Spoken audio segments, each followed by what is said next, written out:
I built a half-A Zeek from a Campbell's custom kit this past winter.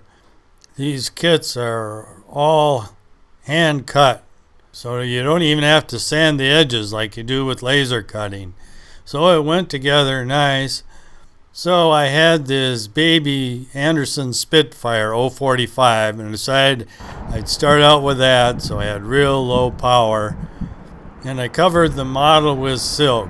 And the first time out, it was warped so bad it would just turn violently to the left. But I got that straightened out.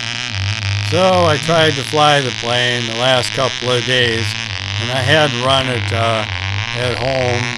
And the engine starts pretty good, but it just really doesn't put out a lot of power.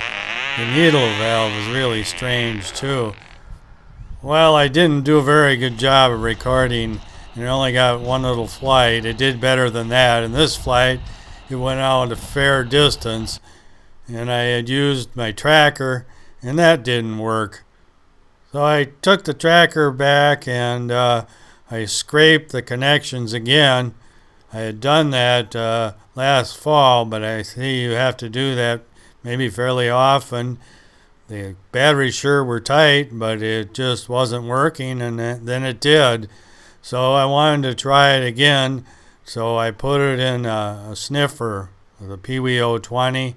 I noticed this model, it didn't have a DT limit line, so I made one out of a part of a leader for trout fishing.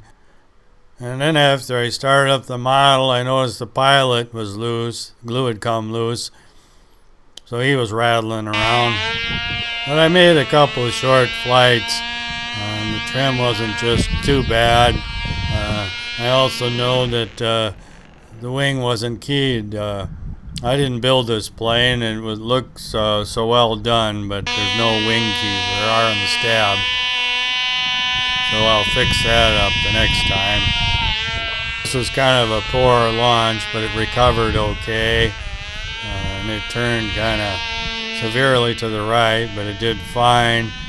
It went out a little ways, and I could see it go down, but couldn't really see it again in the field.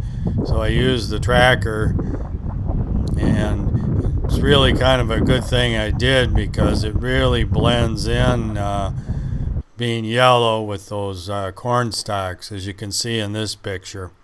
So I think I'll put a stronger engine in the Zeek.